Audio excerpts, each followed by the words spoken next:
বৃহস্পতিবারের বজ্রাঘাতে মালদা জেলায় মৃত্যু হয়েছে বেশ কয়েকজন বাসিন্দার। এই ঘটনায় মৃত্যু হয় এক ছাত্রের।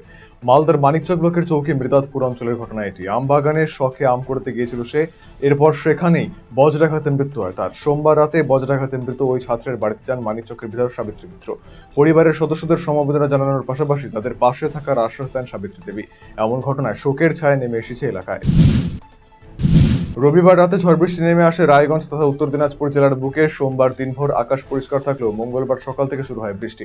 মুখ ভার আকাশের বৃষ্টির জেরে গরম থেকে কিছুটা মুক্তি পেয়ে খুশি শহরবাসী।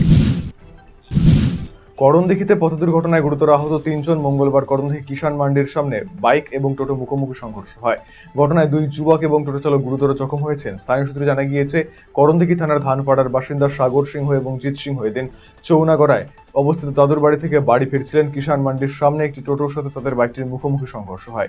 বাইকে থাকা 2 জন টোটো চালককে আহত অবস্থায় উদ্ধার করে করণদিঘি গ্রামীণ হাসপাতালে আনা হয়। কর্তব্যরত চিকিৎসক তাদের অবস্থা আশঙ্কাজনক হওয়ায় রায়গঞ্জে স্থানান্তরিত করেন। ঘটনার তদন্ত শুরু করেছে পুলিশ। পুরাতন মালদা ব্লক শহর কংগ্রেসের উদ্যোগে দেশের প্রাক্তন প্রধানমন্ত্রী রাজীব গান্ধী 33তম প্রয়াণ দিবস পালিত হলো মঙ্গলবার। এদিন মালদার মঙ্গলবাড়ি রাজীব গান্ধী পৌর মার্কেটে আয়োজিত এই স্মরণ অনুষ্ঠানে রাজীব গান্ধীর প্রতিকৃতিতে পুষ্পার্ঘ্য প্রদান করে শ্রদ্ধা জানায় উপস্থিত ব্যক্তিবর্গ। পালিত হয় নীরবতা পালন কর্মসূচিও। এই স্মরণ অনুষ্ঠানে উপস্থিত ছিলেন প্রাক্তন বিধায়ক ভূপেন্দ্রনাথ হালদার, ব্লক সভাপতি গোপাল সরকার সহ অন্যান্যরা। বাংলাদেশ থেকে ভারতে সোনা পাচার রোধের সীমান্তে বড়সড় সাফল্য বিএসএফ এর। গোপনাঙ্গে লুকিয়ে পাচারের সময় প্রায় 51 লক্ষ টাকার সোনার বিস্কুট সহ গ্রেপ্তার ধৃত এক ভারতীয় মহিলা।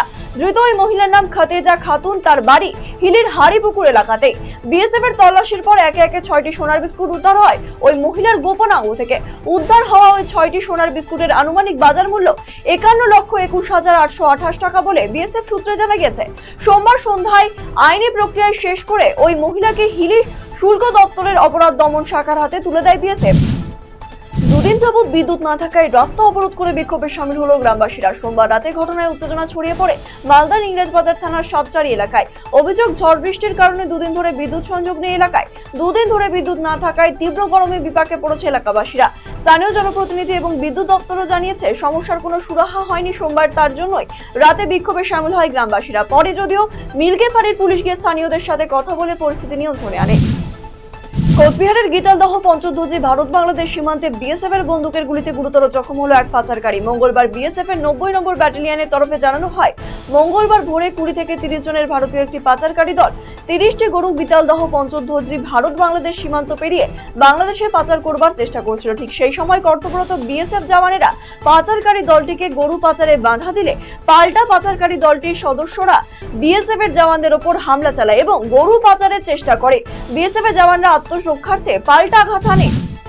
6 দফা দাবিতে আন্দোলনে নামলো নিখিলবঙ্গ শিক্ষক সমিতির উত্তর দিনাজপুর জেলা কমিটি। মঙ্গলবার সংগঠনের নেতৃত্বে এদিন রায়গঞ্জের কর্ণচড়ায় অবস্থিত ডিআই সেকেন্ডারি দপ্তরে এআই বিশ্বদীপ সরকারের হাতে তুলে দেয় ডেপুটেশন পত্র। উত্তরবঙ্গ বিশ্ববিদ্যালয়ের গবেষিকা ছাত্রী ববিতা দত্তের মৃত্যুর ঘটনায় মঙ্গলবার বিশ্ববিদ্যালয়ের প্রশাসনিক ভবনের সামনে অভিযুক্ত অধ্যাপকের কুশপুত্তলিকা পুড়িয়ে বিক্ষোভ দেখালো বিজেপির যুব মোর্চা। এদিন বিশ্ববিদ্যালয়ের সামনে বিক্ষোভ করার পর অভিযুক্ত অধ্যাপক লাহার কুশপুত্তলিকা পোড়ানো হয়। অভিযুক্ত অধ্যাপক সিদ্ধার্থ শঙ্কর লাহার বরখাস্তের দাবি করেন বিজেপির জেলা সভাপতি।